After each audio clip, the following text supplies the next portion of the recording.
오늘 주시는 하나님 말씀 요한복음 12장 12절에서 19절까지 말씀 한 절씩 저와 여러분 교독하겠습니다. 그 이튿날에는 명절에 온 큰 무리가 예수께서 예루살렘으로 오신다는 것을 듣고 종려나무 가지를 가지고 맞으러 나가 외치되 호산나 찬송하리로다 주의 이름으로 오시는 이 곧 이스라엘 왕이시여 하더라.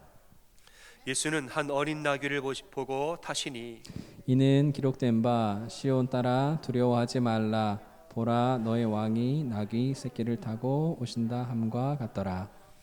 제자들은 처음에 이 일을 깨닫지 못하였다가 예수께서 영광을 얻으신 후에야 이것이 예수께 대하여 기록된 것임과 사람들이 예수께 이같이 한 것임이 생각났더라.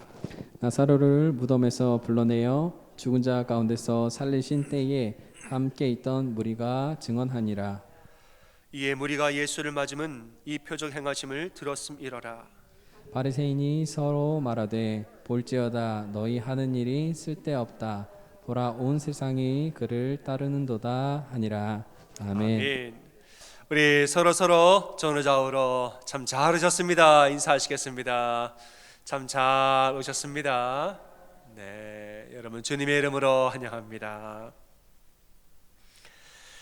성탄절이 왔습니다. 벌써 그래서 이렇게 귀한 연주를 함께 찬양하고 참 좋습니다. 오늘 본문에서는 이제 예수님께서 예루살렘에 들어오시는 장면을 말씀하고 있습니다. 6월절 명절이 다가오면서 수많은 사람, 국내에서 또 해외에서 굉장히 많은 인파가 예루살렘으로 이제 몰려들었습니다. 거기다가 이번에는 예수님이 오신다 이 얘기를 듣고 더 많은 사람들이 예수님 들어오신 입구에 다 이제 정렬을 하고 집중을 해서 보고 있었습니다. 또 특별히 얼마 전에 이 예루살렘과 가까운 베다니라는 이 도시, 거기에서 예수님이 죽은 나사로를 살리셨다 이 소식을 또 듣고 사람들이 더 궁금해했습니다. 이 죽은 자를 살리신 이가 도대체 누군가? 예수님 보려고 모였고 또 한편으로는 죽다가 살아난 나사로는 또 누군가? 나사로도 보고 싶어서 사람들이 몰려들었다. 9절에서는 그런 말씀도 하고 있습니다. 사람들이 모여서 종려나무 가지를 들고 호산나 찬송하리로다 주의 이름으로 오시는 이여, 그러면 이스라엘의 왕이시여, 이렇게 이제 소리를 높이고 찬송을 하면서 사람들이 기다리고 있습니다. 말하자면 분위기로서는 지금 최고조에 다다라 있습니다. 여기서 이상한 장면이 펼쳐지죠. 예수님이 등장을 하시는데 분위기는 최고인데 예수님이 어린 나귀를 타고 들어오셨다는 거예요. 예루살렘으로 어린 나귀를 타고 들어오셨다. 여러분 나귀 아시죠? 나귀는 말이 아닙니다. 말을 타면 사람이 높아 보이죠. 나귀는 작은 동물입니다. 그냥 나귀도 작은데 어린 나귀를 타면 이 나귀를 타고 가나 걸어가나 그 키가 그 키입니다. 그죠? 걸어가나 어린 나귀를 타고 가나 그 키가 그 키라는 거예요. 또 예수님 성인이신데 어린 나귀가 성인을 등에 업고서는 걸어가면 이 무게를 견디지 못해서 뒤뚱뒤뚱 걸어가는 그런 모습도 우리가 떠올릴 수가 있겠습니다. 아니 이스라엘의 왕이 들어오시는데 왜 그렇게 또 들어오시나? 이것은 예수님 말을 준비를 못해가지고 실수로 뭐 그렇게 한 것이 아니라 예수님 일부러 그렇게 하셨다는 거죠. 일부러 뭔가 메시지를 전하고 싶어서 일부러 그렇게 하셨다는 거예요. 오늘은 이 말씀을 통해서 예수님이 가지셨던 겸손이 무엇인가, 겸손의 참 의미가 무엇인가, 그 얘기를 여러분과 좀 나누고자 합니다. 예수님의 인생은 우리 태어나실 때부터 돌아가실 때를 보면은 나귀와 연관이 좀 있습니다. 우리가 흔히 이제 아기 예수님 태어나신 후에 강보에 둘러서 구유에 누이셨다. 근데 우리는 이 구유를 말구유로 많이 알고 있습니다. 저도 옛날에 문학의 밤 옛날에 연극하고 그럴 때 말구유에 뭐 이런 얘기를 우리도 했습니다만은, 그러나 성경을 조금 더 자세히 보면 성경에는 말구유라는 말이 안 나오죠. 그냥 구유라고만 나옵니다. 왜 이게 말이냐? 이것은 서구적인 문화에서 혹은 그저 우리의 생각에서 만들어낸 이야기지만은 당시의 베들레헴의 상황과 베들레헴의 배경과 문화를 생각하면 이것은 사실 나귀의 구유가 거의 확실하다고 학자들은 말합니다. 말은 평지에서 유용한 동물입니다. 평지에서 말이 힘을 씁니다. 산지에서 언덕이고 가파른 비탈길에서 나귀가 힘을 쓰는 거예요. 이 장소가 많지 않고 길이 좁은 길, 여기저기 헤쳐가야 하는 길에는 나귀가 더 적합합니다. 베들레헴 해발 900m 산지입니다. 비탈길이에요. 비탈길에서는 나귀가 훨씬 유용하고 당시는 훨씬 많은 집이 나귀를 다 기르고 있었다는 학자들의 이야기가 있죠. 이렇게 보면은 예수님이 누이셨던 구유는 사실 나귀 구유라는 거죠. 예수님은 태어나신 다음에 나귀의 구유에 눕혀지셨고 예루살렘에 들어오실 때도 나귀를 타고 들어오셨습니다. 예수님은 이스라엘의 왕, 온 세상의 왕이지만은 말이 아니라 나귀를 타고 어떤 메시지를 상징으로 오셨다는 것입니다. 이스라엘의 왕이면 왕의 상징은 말인데 왜 나귀를 고르셨을까? 이건 스가랴 9장 9절 말씀을 이루려 함이라 말했지요. 내 왕이 임하시나니 겸손하여 나귀를 타신다 그랬습니다. 나귀의 작은 것 곧 나귀 새끼를 타고 우리의 왕은 오실 것이다.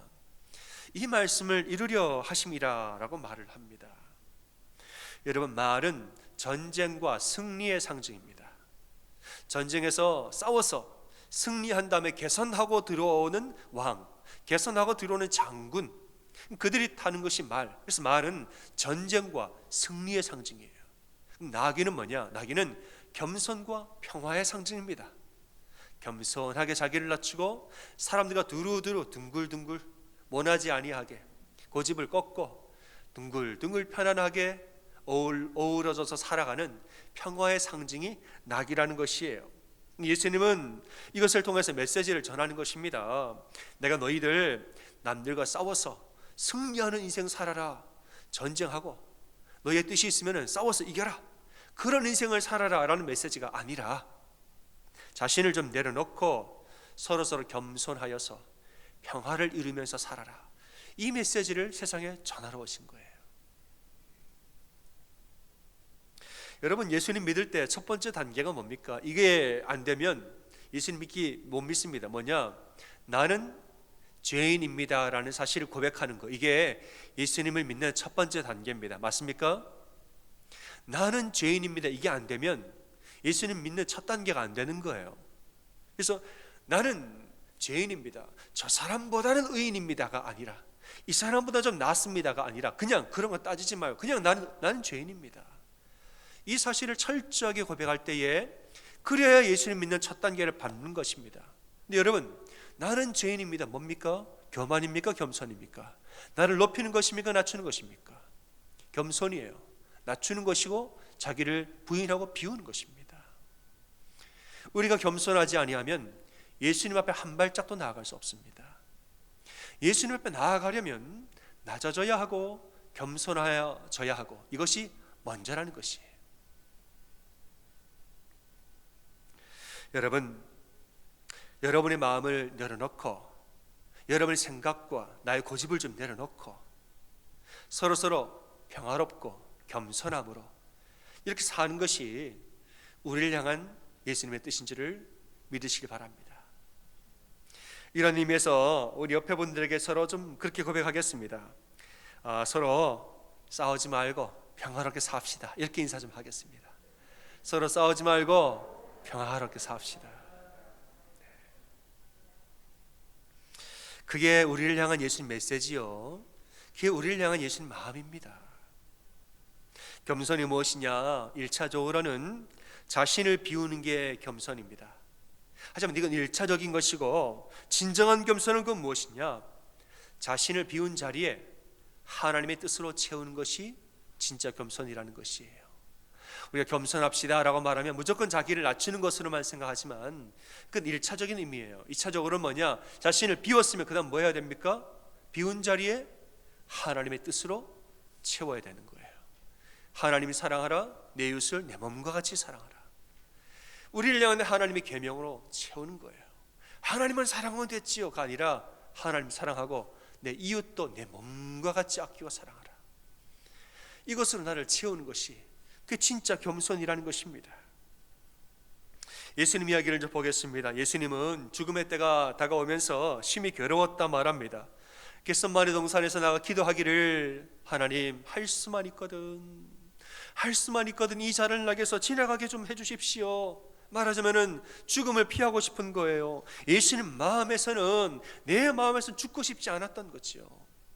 근데 그 뒤에 뭐라고 또 기도하죠? 그러나 나의 원대로 마옵시고 아버지의 원대로 하옵소서라고 또 기도한 거예요. 그래서 나의 원대로 마옵시고 뭡니까? 자기를 비우는 거죠. 여러분, 자기를 비워서 끝났습니까? 그 뒤에 뭐라고 또 기도하죠? 나의 원대로 마옵시고, 그 다음 뭐예요? 누구의 원대로? 아버지의 원대로 하옵소서라고 했어요. 나의 원대로 마옵시고 자기를 비웠으면 그 다음 아버지의 원대로 하옵소서, 아버지의 뜻이 내 안에 채워지기를 기도하고 있죠. 이게 진짜 겸손이에요. 여러분, 나를 그냥 비우기만 하면 공허해지고 엉뚱한 생각이 그 마음에 채워집니다. 나를 비우는 것이 전부다. 여러분, 비우기만 하면, 아무것도 안 채우면 공허함이 찾아옵니다. 내 존재를 부인하고 나는 못한다, 저는 못합니다, 저는 낫습니다, 저는 아무것도 아닙니다. 여러분, 자꾸 나를 부인만 하지요. 그러면은 이 낮은 자존감이 들어와 가지고 마음이 공허해집니다. 낮은 자존감이 나를 메운다고요. 엉뚱한 마음이. 또 자꾸 나는 겸손합니다 자꾸 또 말하면은 이상한 교만이 또 그 마음에 들어갑니다. 이제 어디 가서 정말 예의 바르다는 이야기를 많이 듣죠. 아니, 먼저 하세요. 또 이렇게 할 때 저는 뭐 아무것도 아니고, 다른 사람 높이고. 여러분, 너무 이렇게 하지요. 이렇게만 하다 보면 이상한 교만함이 그 안에 또 들어갑니다. 말하자면 나처럼 겸손한 사람이 또 어디 있을까? 이런 이상한, 제 표현에 의하면 지렁이의 교만, 나는 지렁이입니다 라고 말하는 교만, 자기를 너무 비하하는 교만, 그런 것도 교만의 마음입니다. 이런 사람 어디서 드러나느냐? 나만큼 겸손하지 않은 사람을 보고 분노할 때 그 교만이 나오는 거예요. 바리새인들이 바로 그겁니다. 바리새인들이 어디서 예의 없게 그러느냐 라고 말하는 것이, 어디서 그렇게 교만하게 그러느냐라고 말하는 마음, 그게 바로 지렁이의 교만이에요. 무조건 자기를 비우기만 하면 엉뚱한 마음이 들고 공허함이 찾아오게 되어 있습니다. 그래서 여러분, 진짜 겸손이라는 것은 뭐냐? 나를 비운 자리에 하나님의 뜻으로 채우는 것이, 그게 진짜 겸손이라는 거예요. 하나님의 뜻으로 채우고 진리의 말씀을 내 중심에 채우는 사람, 이러한 사람은 낮아져도 높아지는 사람이에요. 이러한 사람은 자기가 낮아져도 하나님이 높이시는 사람이 되어지는 것입니다. 자기 뜻이나 다른 사람의 뜻이 아니라 하나님의 뜻에 집중하는 자, 내 뜻에 집중하지 아니하고 다른 사람의 뜻에 집중하지 아니하고 하나님 뜻에 집중하는 자, 이러한 사람은 하나님이 스스로 그를 높이고 그는 또한 행복하게 사는 것입니다. 오늘 본문을 보면은 예수님께 집중함으로 행복해진 존재가 나옵니다. 사람이 아니라 동물이에요. 예수님께 집중하기만 했는데 그는 그냥 자연스럽게 행복해졌습니다. 그 동물이 누구냐? 그 나귀라는 거예요. 어린 나귀. 어린 나귀 보잘것이 없지요. 그런데 이 나귀가 예수님을 등에 태우고 가니까 환호를 받게 됩니다. 예수님을 등에 태우고 가면서 이 나귀가, 오늘 말씀에 그냥 타고 가셨다 하지만 다른 복음서에 보면은 묶여있던 나귀를 풀어갖고 데리고 왔다고 그랬어요.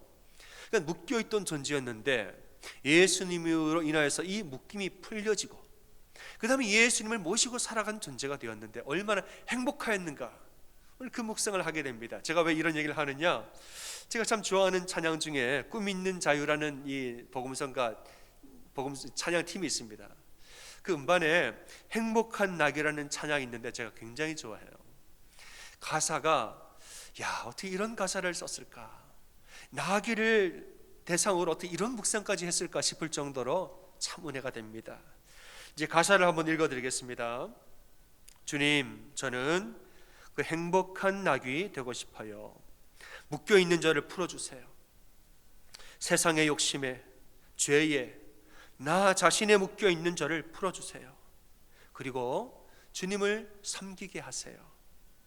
주님을 등에 업고 살게 하세요. 그러면 세상은 나를 보지 않고 내 등에 업힌 주님을 보게 되겠죠. 주님, 저는 그 행복한 낙이 되고 싶어요. 이런 찬양이에요. 제가 오늘 영상을 좀 준비했는데 함께 영상을 보시면서 그 찬양을 좀 묵상하시길 바랍니다.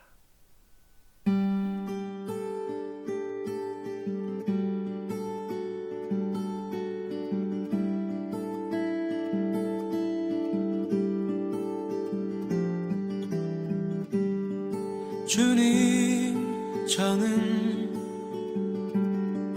그 행복한 낙이 되고 싶어요. 묶여있는 저를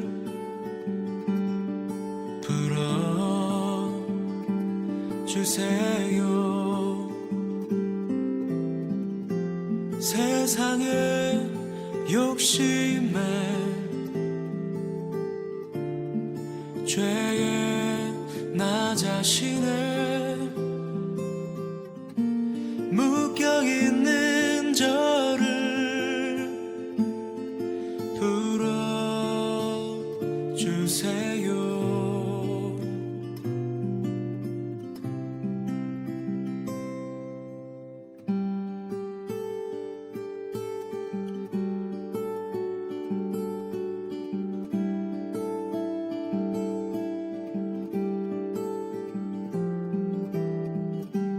그리고 주님을 섬기게 하세요. 주님을 등에 업고 살게 하세요. 그러면 세상은 나를 보지 않고 내 등에 업힌 주님을 보게 되겠죠.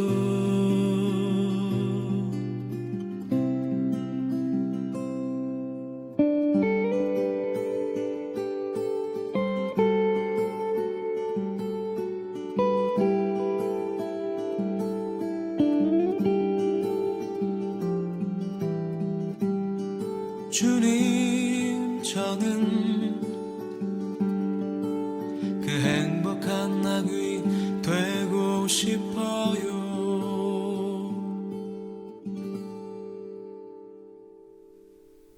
아멘. 참 귀하지요. 찬양의 가사가 한 구절 한 구절 이렇게 묵상을 하면 참 마음에 귀하고 은혜가 됩니다. 그래서 행복한 낙이 되고 싶어요. 여러분, 여기서 나오는 작은 낙이, 어린 낙이, 이 낙이가 누구일까요? 바로 우리 자신입니다. 이 낙이가 누군가? 우리 자신이 그 낙이라는 거예요. 우리가 어떤 그 웅장한 말처럼 승리하지는 않았어도 예수님을 태우고 살면은 누구나 행복해질 수가 있는 거예요. 비록 그 어린 낙이라 할지라도 예수님을 태우고 사는 존재는 행복하다는 거예요. 세상의 욕심에 묶여 있고 죄에 묶여 있고 나 자신의 욕심, 나 자신의 생각과 고집에 묶여 있고 이렇게 묶여 있으면 말이라도 불행합니다. 세상에 묶이고 죄에 묶이고 나 자신에 묶여 있는 존재는 비록 말이라 할지라도 묶여 있는 존재, 불행한 존재예요. 하지만은 예수님이 그걸 풀어주시고 세상의 욕심을 풀어주시고 내 죄를 풀어주시고 나의 고집과 나 자신을 풀어주시고 그리고 예수님의 은혜로 사는 존재는 행복한 존재가 되는 것입니다. 여러분, 교만하게 자기를 주장하는 자는 점점 불행해지고 겸손하게 자기를 내려놓고 예수님을 따라가는 자는 행복해지는 것입니다. 믿으십니까? 우리는 보통 두 가지에 휘둘려서 겸손을 잃어버리게 됩니다. 그 두 가지는 뭐냐? 먼저는 자기 기준에 휘둘려서 겸손을 잃어버립니다. 나는 똑똑하다 혹은 내가 옳다, 다 자기 기준이에요. 나 자신에 묶인 것이죠. 내가 맞다, 내가 옳다, 내가 똑똑하다. 자기 기준에 흔들리고 휘둘리면 겸손을 잃어버립니다. 또 두 번째로는 사람들의 기준에 휘둘리면 겸손을 잃어버립니다. 사람들이 어떨 때는 우리를 막 높일 때도 있습니다. 잘한다 칭찬하면서 높이고 이럴 때가 있습니다. 근데 사람들이 나를 높인다고 내가 막 같이 높아지면 그럼 겸손을 잃어버리는 거예요. 또 한편으로는 사람들이 우리를 비방할 때가 있죠. 너는 왜 그러냐? 너는 왜 그렇게 사느냐? 우리를 자꾸 비방하고 우리에 대해서 흠집을 낼 때가 있습니다. 또 이런 말들에 휘둘려도 이런 말들에 휘둘려도 겸손을 잃어버립니다. 왜냐하면 겸손해지기 싫어지게 되는 거죠. 사람들이 저렇게 말하는데 나를 내려놓고 싶다가도 누가 자꾸 뭐라 그러면 내려놓기가 싫어지는 거예요. 그러니까 다른 사람들의 말이 막 뭐라고 말하는데 그 말이 휘둘리면은 나를 내려놓고 싶다가도 내려놓기 싫은 거예요. 그럼 겸손을 잃어버리게 됩니다. 결국에는 자기 기준에 휘둘리고 사람들의 기준에 휘둘리면 우리는 겸손을 잃어버립니다. 여러분, 하나님의 자녀는 자기 기준이나 사람들의 기준이 아니라 하나님의 기준으로 살아야 되는 것입니다. 우리는 내 기준, 사람들의 기준 따라 살지 아니하고 하나님 기준 따라 사는 사람들입니다.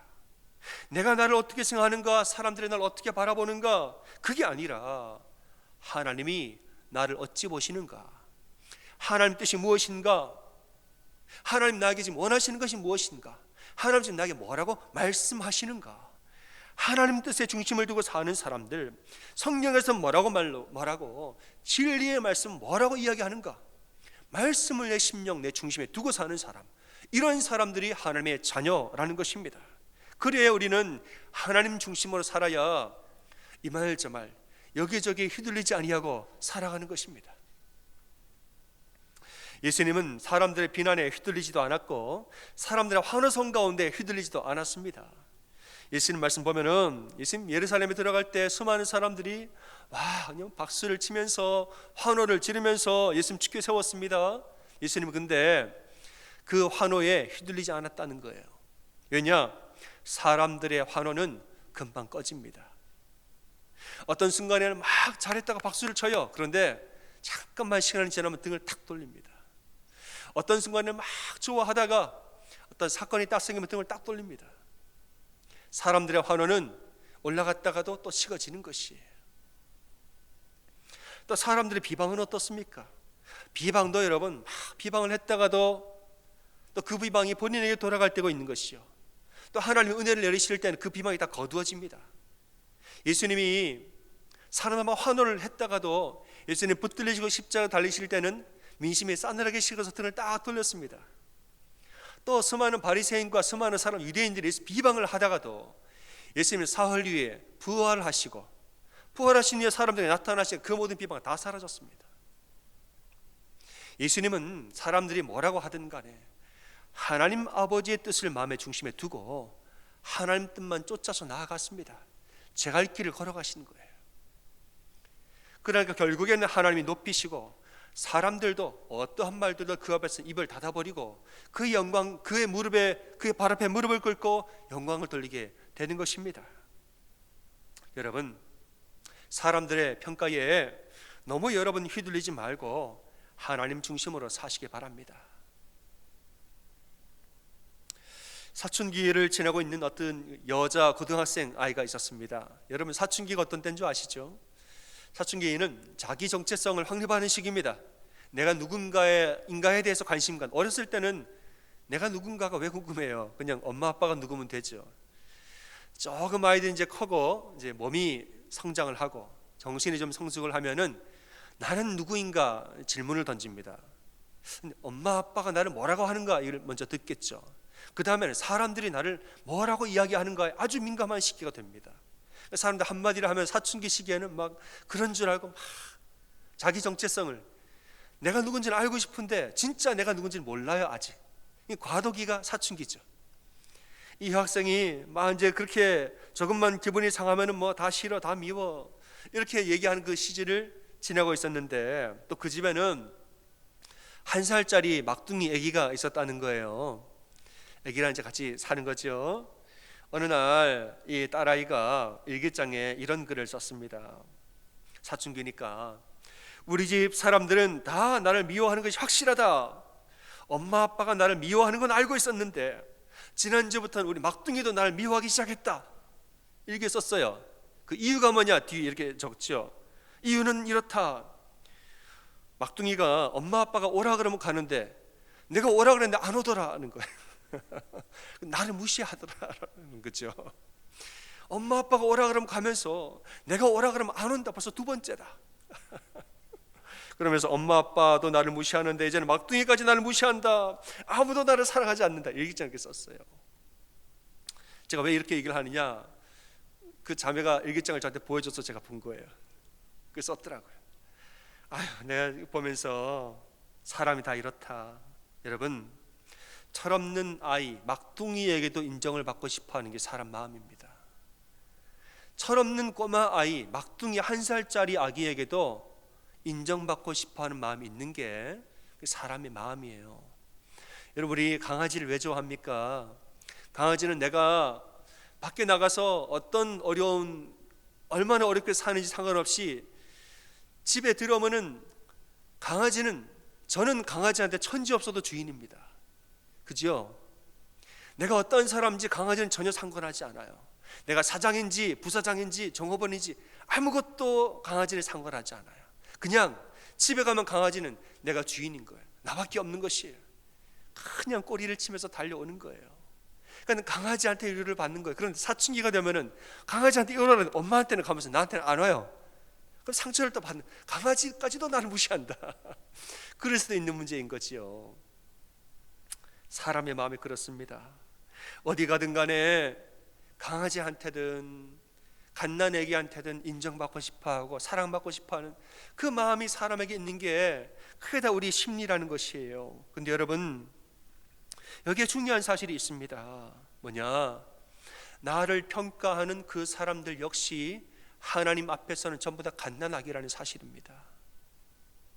우리에게 이러쿵저러쿵 말하는, 물론 우리를 높이는 사람도 마찬가지, 우리를 낮추는 사람도 마찬가지, 모든 사람은 하나님 앞에서 동일하게 갓난아기와 같은 사람들이에요. 그 사람들의 말의 한마디 한마디에 우리 마음이 휘둘리면서 이렇게 말하면 이렇게, 저렇게 말하면 저렇게 막 속이 상하고 오르락 내리락 하고, 여러분, 그게 하나님 원치 아니하는 마음이라는 것입니다. 왜 그렇게 사느냐는 거예요. 다른 사람 말 한마디, 그것 때문에 상처받고 눈짓 하나, 어떤 사건들의 속이 상해서 마음이 요동을 치고 있는데, 제가 여러분 여쭤볼 게 있습니다. 그렇게 다른 사람 평가 한마디, 말 한마디, 어떤 사건 때문에 마음이 요동을 치고 마음에 폭풍우가 불고 있는데 왜 하나님 앞에 나아가 기도하지 않습니까? 왜 하나님 앞에 나아가서 하나님 나에게 뭐라고 말씀하신지 물어보질 않으십니까? 왜 성경을 펴들어서 말씀에서 뭐라고 말씀하고 있는지, 진리의 말씀 뭐라고 적혀있는지 왜 말씀에 가까이 하지 아니하십니까? 여러분, 사람 마음은 작은 말 한마디에도 요동을 칩니다. 사춘기 때만 그런 게 아니에요. 하나님 보시기에 우리는 아직도 사춘기입니다. 사람이 죽을 때까지 우리는 사춘기를 살고 있습니다. 하나님 보시기에는 이러쿵저러쿵 마음이 자꾸 요동을 치니까 우리는 하늘나라 갈 때까지도 내가 누구인지 모를 때도 많습니다. 우리 사춘기입니다. 다들. 사람들의 평가, 이런저런 말들, 혹은 내 스스로 자기 기준과 다른 사람의 기준들, 이런 것에만 휘둘리면서 왜 하나님의 기준에 서지는 못하는지 안타까운 마음이 들 때가 많습니다. 이럴 땐 여러분, 그런 마음들에 휘둘리지 말고 잘 분별하셔서 예수님 이름으로 물리치는 여러분 되시기를 주님의 이름으로 축원합니다. 이럴 때는 빨리 분별하셔서 예배 앞으로 나오시고 말씀을 가까이 하고 말씀을 진리의 말씀으로 듣고 먹고 하나님 앞에 나아가서 온전히 기도하고 하나님께 모든 마음을 올려드리면서 하나님의 뜻을 내 마음에 채우는 이 기도를 하면서 우리는 살아야 되는 것입니다. 여러분, 혼자 고민하지 말고 기도하고 예배하고 말씀 가까이 하셔야 됩니다. 혼자 고민하고 혼자 힘들어하는 거 어떤 면은 시간 낭비요, 감정을 소모하는 것입니다. 사랑하는 여러분, 쓸모없는 마음들을 예수님의 이름으로 다 물리치고 하나님 앞에 나와 기도해야 됩니다. 세상의 욕심도 물리치고 죄에 대한 모습도 물리치고 나 자신의 묶인 마음, 내 고집도 다 내려놓고 물리쳐야 돼요. 하나님 뜻 아니에요. 내 생각이죠. 하나님 뜻이 무엇인지, 하나님 사랑과 이웃 사랑에, 이 메시지를 마음에 받아들이고 그걸 따라가야 되는 거예요. 사랑하는 여러분, 제가 설교할 때마다 마지막에 늘 이 얘기하는데, 여러분, 기도하면 삽니다. 아멘. 기도하면 살아요. 기도하면 삽니다. 마음에 요동함이 있을 때, 마음에 전쟁이 일어나고 마음에 폭풍우가 몰아칠 때 그렇게 여러분 살지 마세요. 가만히 그렇게 있으면 안 됩니다. 하나님 앞에 나와서 기도해야 됩니다. 책상에 앉아서 기도하든, 식탁에 앉아 기도하든, 소파에 앉든, 침대에 앉든, 어떤 의자에 앉아서 기도하든, 혹은 방바닥에 무릎을 꿇고 기도하든 간에 가장 좋은 것은 여러분 예배 나와서 기도하는 것이지요. 하나님 앞에 나와서 기도하는 사람은 삽니다. 그냥 말하는 것이 아니고, 제가 왜 사는지 제가 굳이 설명을 해야 될까요? 여러분, 말할 필요가 하나도 없습니다. 여러분 기도해 보세요. 기도하면은 숨통이 트여지는 느낌을 받으실 줄로 믿으시기 바랍니다. 마음이 답답하다가도 하나님 앞에 나아가서 기도하기 시작하면 숨통이 트이는 느낌이 듭니다. 우리가 왜 기도해야 되는가? 당연히 기도해야죠. 기도하는 자는 삽니다, 여러분. 잠언 10장 25절에서는 회리바람이 지나가면 악인은 없어져도 의인은 영원한 기초와 같으니라 말하고 있습니다. 회리바람이 한번 지나가면 악인은 사라집니다. 하지만 의인은 영원한 기초와 같이 없어지지 아니하고 그 자리에 계속 있는다고 말했습니다. 우리의 중심을 사람들 기준, 자기 기준에 두는 사람은 회리바람이 불면은 요동을 칩니다. 내 기준에 두니까 요동이 치고, 사람들의 기준을 보니까 회리바람 불면 요동을 치는 것입니다. 하지만 하나님 진리의 말씀의 기준을 두는 사람은 아무리 회리바람이 불어도 진리의 말씀 붙든 사람 요동함이 없습니다. 끝까지 그 자리에 남아서 계속 그 자리에 서 있는 것이에요. 이런 사람의 진짜 겸손한 사람이요, 이런 사람은 하나님 높이시는 것입니다. 사랑하는 여러분, 마음의 중심을 하나님께 두고 정말 하나님 앞에 온전히 기도하며 사는 여러분 다 되시기를 주님의 이름으로 축원합니다. 아멘. 옆에 분들에게 서로 그렇게 다시 한번 결단하면서 고백하겠습니다. 우리 함께 기도합시다. 이렇게 인사하시겠습니다. 우리 함께 기도합시다. 아멘. 우리 1절만 찬양하겠습니다. 내 영혼이 깊은 곳에서 평화가, 이 평화가 하늘에서 내려오는 고백을 함께 하겠습니다.